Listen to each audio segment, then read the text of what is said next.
this is after that split door jam got caulked. I'm coming through there now, putting the paint on it. So I just wanted to show you guys what the finished product will look like after you do it. You can still see the dent where the two pieces of trim was nailed together, and that's what I was talking about. That's the difference in caulking it and patching it. If you patch it, you can put a couple layers of patching on there, and you ain't got to worry about seeing that gutter in between them. But it's one of those things. Just the guy only gave me a couple days to do it, so I mean, I had to do what I had to do. Normally we would patch them. They look a lot better when you do patch them. So if you ask me, I would definitely recommend patching them. But like I said, it's one of those things. It just depends on what the budget is. That's how far I can go with it. It's really hard doing some things because, like I said, after you do it for so long, you get in a routine of it, and then you gotta stop doing that stuff and start cutting corners and just doing whatever you can to make them look good at a cheap cost. It's so much harder on trying to do stuff like this. But I got a video of caulking these door jams, and I used one time on, well, what we call one time is some lightweight non-shrink patch. I just went through and used my finger to push it in and then smooth it off, and then I come back through and caulked it. And the reason why we caulk after we patch it is because you don't want to go through there and have to sand something and have to dig caulking out with the sanding sponge. So your caulking should be the last thing you do before painting, just so you don't tear it up as you're going. It's like like I was saying, steps are really important when it comes to this stuff, because when you do one thing or the other, depending on what you're doing, you can tear up what you was just working on. So, you gotta kind of use your head as you go. You gotta use your head as you think about it, for the most part. But I only spot primed this thing and one coated it. It needed 2 coats. I mean, but like I said, it's one of those things. It's not my job.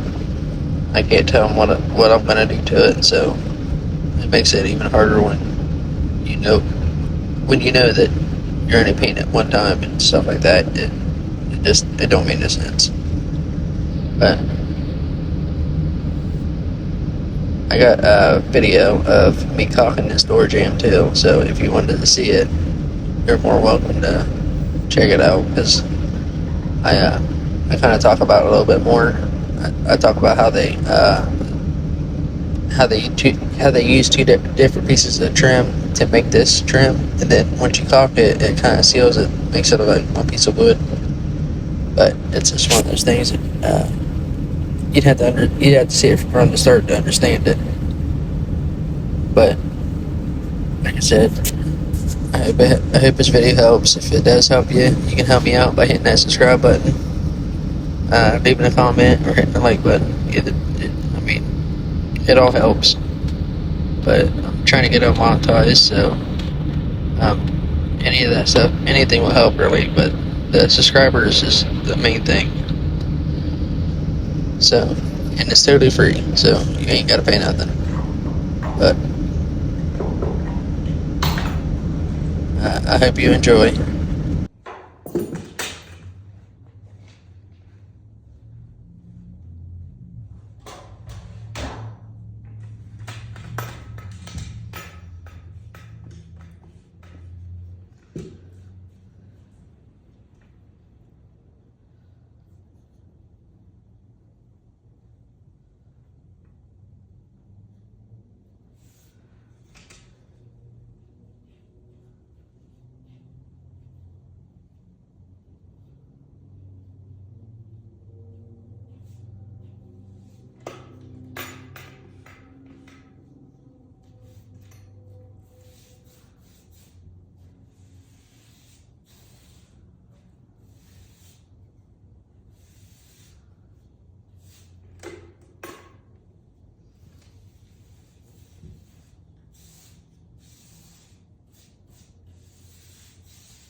if you notice, I'm doing the outer edge first, then I'm doing the front part of the jam, and then I'm doing the middle part of the jam where the doorstop is. I break it down like that to make it easier on myself, and it also helps me get the paint spreaded before it starts drying on me too fast. Because that's how you get a really nasty looking paint job, is when you're trying to get back into the paint that's already set up. So if you can break it down to only doing a few things at a time from start to finish, then you're gonna have a lot better looking product. Anytime you start trying to drag your wet paint into your already set up paint, it always gives it that flash look or something like that. And this is how you get out of doing that: is you paint a couple boards at a time. It makes it easier on yourself, and it doesn't give you it doesn't give you a real bad looking product. But it's one of those things that it takes a little bit of time to understand. Like, once you do it for the first time, it'll feel kind of weird because you're so used to just painting everything at once. But once you start seeing the end result, it'll start making sense. Because it's one of those things, like, in order for you to run the middle of the door jamb and the outside of the door jamb, you gotta cut everything out as you're going too. So that's why I was saying it's harder to cut around door hinges and paint up to the wall and stuff like that without getting it everywhere. Plus, keeping your paint wet. But it's just one of those things. I'm actually doing a voiceover right now because the homeowner is just in the other room doing some work, so it's a lot harder to do some jobs like this. Because if I have a video that I'm not talking on, it's because there's either a homeowner or a supervisor on the job, and I'm trying to record what I'm doing without them knowing about it. But it's just one of those things, like, I'm getting a little better at it. I actually figured out how to do the voiceovers and stuff, so it's helping out a lot. But like how I'm doing the jam right now, and I'm starting at the bottom part around the hinge. I'm not doing that for no reason. That's the hardest part to get to. So if you get it done first thing, then the rest of it's all going to be easier. And always make sure that you cut up past the hinge. That way you can get in the middle of the jam, and then you can start working down into it. Like, you pull the bottom up, and then you start working down as you're walking up the jam. It's just one of those things. Like, if you watch how I do it, and you try to do it yourself, it'll start making sense to you. Do the harder areas first. Even if sometimes it's easier to do the easy stuff first, which I get it. I'll do it too if I can, but a lot of times it's easier just to get the hard stuff out of the way, and then just start working that direction.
like this part of the jam, if you notice, what I'm doing is I'm starting at the bottom inside, and I'm gonna run from the back of the doorstop over to the front of the jam, and I'm gonna get that little piece of that little 45 that's in between the doorstop and the jam. That way, when I do my jam, I just cut the front of it off, and then I don't have to worry about getting that little 45 as I'm doing the front of the jam, because it's like I said, it's one of those things you want to make it easier on yourself, not harder.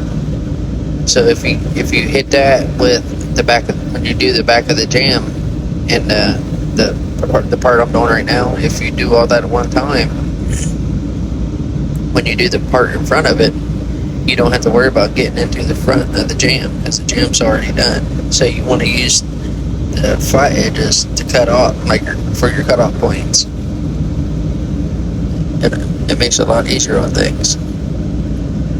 And plus, if you do end up like getting into it when you're, say you're doing the front of the jam and you get too much paint on it, you get that little extra like build up on the edge of the corner of that, you can just stick your brush into that corner and bring it down and not have to get back into what you already painted. That's what I was saying. Cutoff points, start and stop points, and cutoff points are very vital when it comes to doing stuff like this. Because at any point I can come back and paint just one section of this thing. It just depends on how much of it I paint at one time. And I try to keep it just simple as possible. Like right now, how I'm doing the front part of the doorstop. What I'm doing right now is cutting out the front part of the doorstop to the floor. And then I'm going to pull the paint up. And then the rest of my paint is going to start going down. All my brush strokes are going to go down from this point. And then when I get to the top, it's just going to, you ain't got no choice but to go straight down. And it's just one of those things, keeping all your brush strokes going one direction, you know. But like I said, that's how you do a professional paint job. It's not necessarily how you paint a house. Like if I was going into an apartment, it don't matter. Like stuff like that detail don't matter. But when you're trying to do a professional paint job, stuff like this matters. And the steps that I'm doing is a very good thing to learn, because it teaches you how to paint one board at a time and keep your brush strokes going all the same direction, blend out a nice thin coat, and it turns out great. Because if like I was saying before at the beginning of the video, it sucks that I'm not getting paid to go through here and make this thing look perfect, because it's just one of those things. I'm not getting paid for it, so I can't do it. So even though I do that, I still have a paint. Like I still have my method of painting, and it's one of those things that normally people would just grab a weenie roller and just buzz around it, and that's fine too. But you're gonna have different textures, brush strokes versus a roller stroke. You know, stuff like that matters. But that's talking to people that are actually painting stuff and know the difference between a brush, a roller, and a sprayer. 3 totally different paint jobs. But it's just one of those things. Like when you're trying to brush all your woodwork, you know, it's way easier to just do little sections, like having your cutoff points and your start and stop points. But that's just one of those things.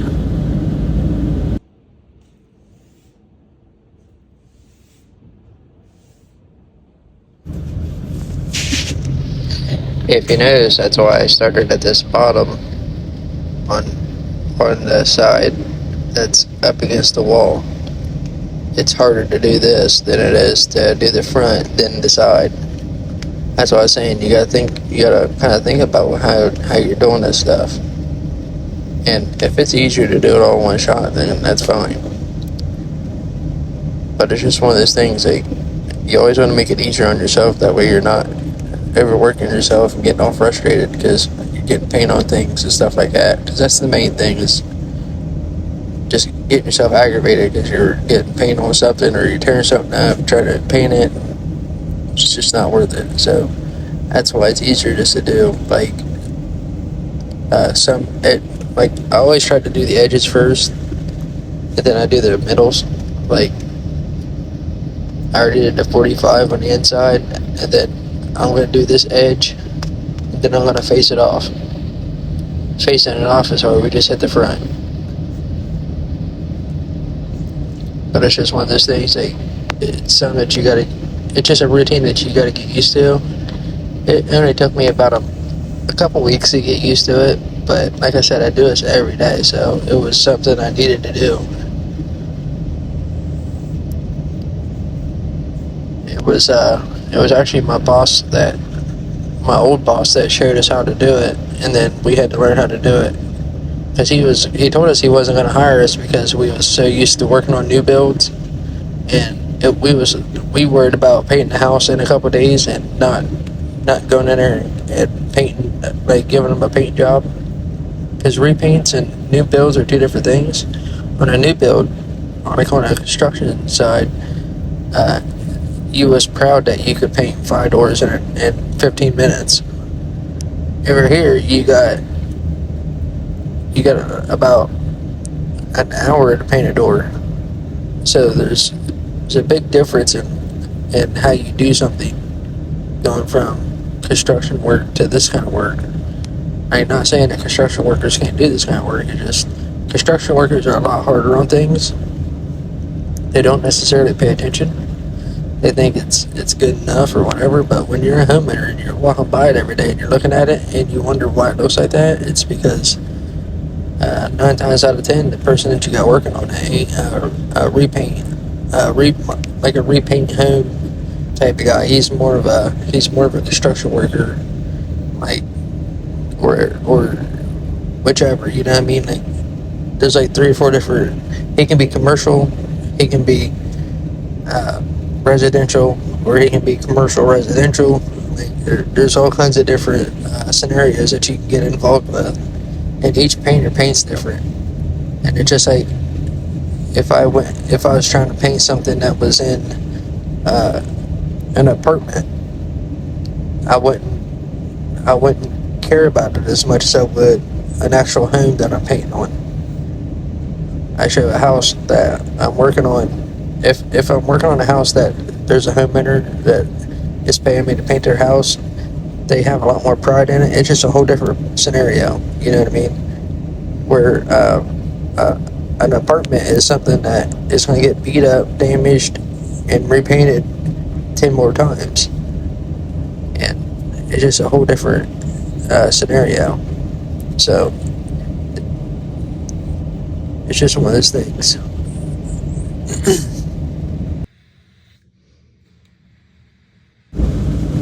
If you guys want, you can leave in a comment, and I can actually go a lot more into detail about different painters and what they're good at, what they're not good at, and different styles of paints and stuff, like the commercial grade versus remodels versus commercial residential, like all them painters paint different. And then you got people that do like hotels and hospitals and stuff like that. Like, even though it's a hotel or a hospital, there's like certain stock, like you got to use all commercial grade materials in those, so it's a whole different animal altogether. Like, it's just one of those things. Like, that's why I was saying, like, I've did this so long that I've got to do all these other things too, and I got really good at all of it over the years, so I have a lot of understanding of like what is what when it comes to like what kind of painter you are, what kind of paint jobs you do. Because I can, like, even though we get new guys, they usually start working with us and they tell us that they've been doing this for 10 years or they've been doing it for 20 years, and the first time I start working with them, they stand out like a sore thumb because they don't really have the quality that we were looking for, and they could have just told us that from the jump. If you're a commercial painter, then tell people that you're a commercial painter, then people understand that. Okay, because the difference between someone that comes in and paints a remodel home, like what we call remodel homes or repaints, is something like what I'm doing right now. They just put a new door jamb on it, and they got to tie it into the existing wall. So I got to come in here and paint this door and door jamb to button it back up so they can use it again. And that's what I was saying, like, the detail that goes into this is way more greater than the detail that goes into a house that you're renting or a building that you're using for a business. A business is going to be, and the materials are different too. Like, and that's what I was getting at with the material, like as far as the materials and stuff. Like, it's one of those things that when you got a business, you want to put the better grade paint on your stuff, because if somebody walks on your floor 10 or 15 times a year, that's not bad.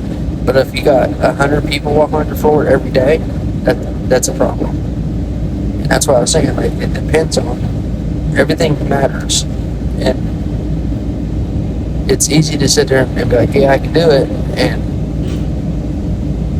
you not really understand like what I'm talking about.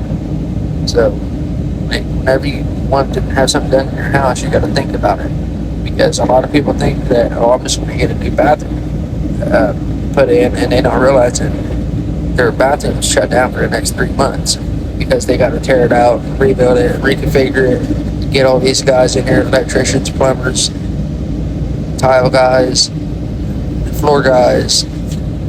I mean, it's a whole team of guys that come in and out there over the next 3 months to build this thing. So it's just one of those things that a lot of people don't understand this. And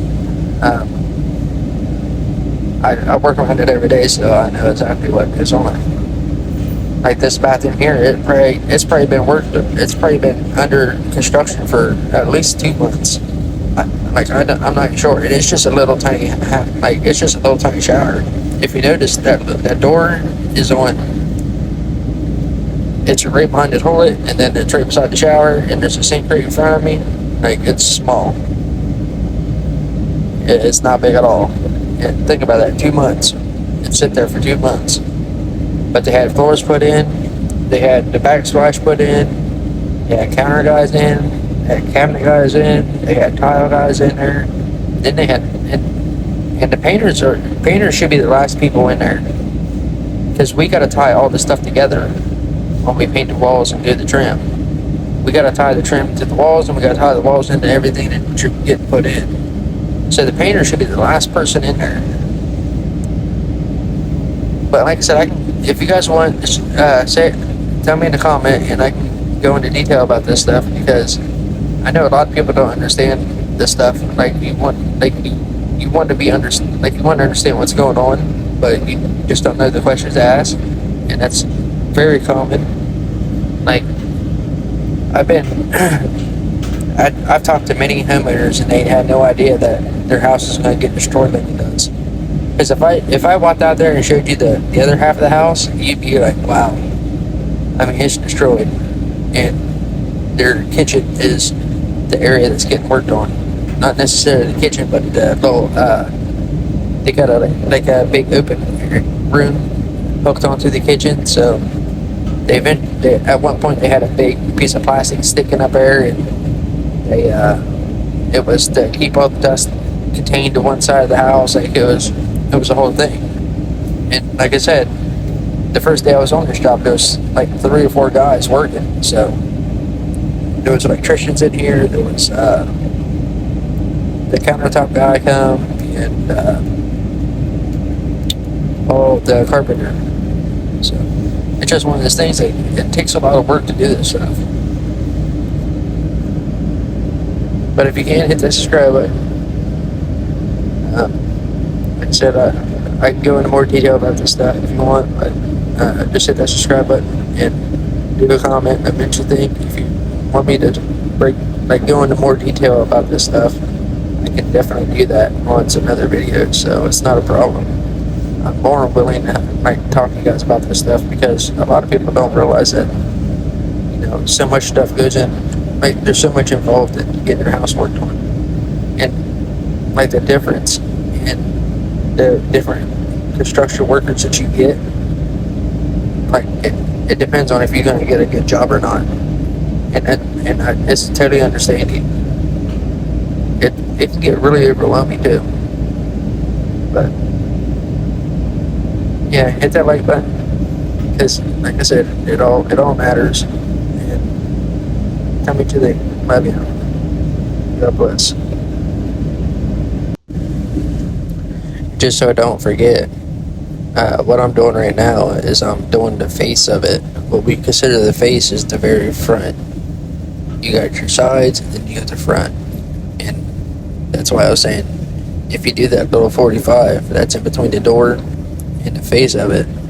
If you do that when you do the doorstop side, then you don't have to worry about doing it right now because it's so much harder to cut that with that door shut.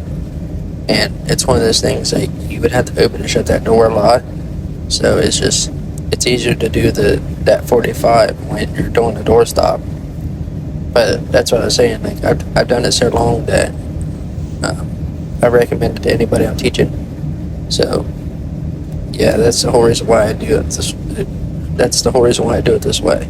It's faster. It turns out great, and it's very helpful on myself. And it's like I don't have to keep cleaning the door every time I bump it or something like that. So it really cuts back on time too. So love you.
What I like to do is get past the hinges and stuff like that.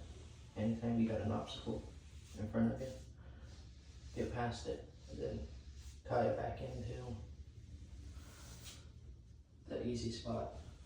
That way you ain't doing it all right here and get paint everywhere.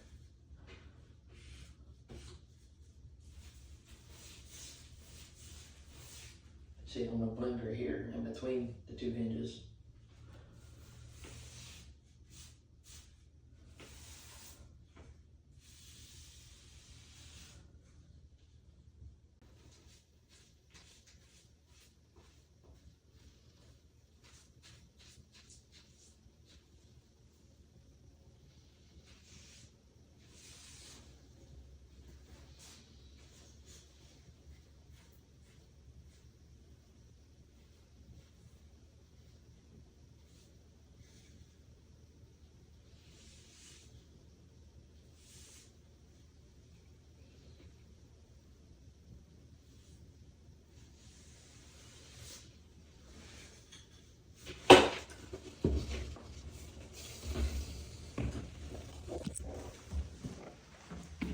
Just give you an idea, that's how much that door changed colors over the past probably 10 years. This is original, so this is the new color. This is the same color, just newer. It's just, you know what I mean? This is what this looked like this is what the color looked like when they first put it on. 10 years later, it died down that much. That's why saying tanning is a big issue. Like, colors fade and colors change, and it makes it hard. But if you like white trim like that, it's so hard to do it. Like, it's just a whole rabbit hole. But hit the subscribe button, hit that like button, and leave a comment. Tell me what you think. If you want, I can go down that. I can explain to you why that stuff tans like that, or whatever. It don't matter. I'm open to whatever. But love you.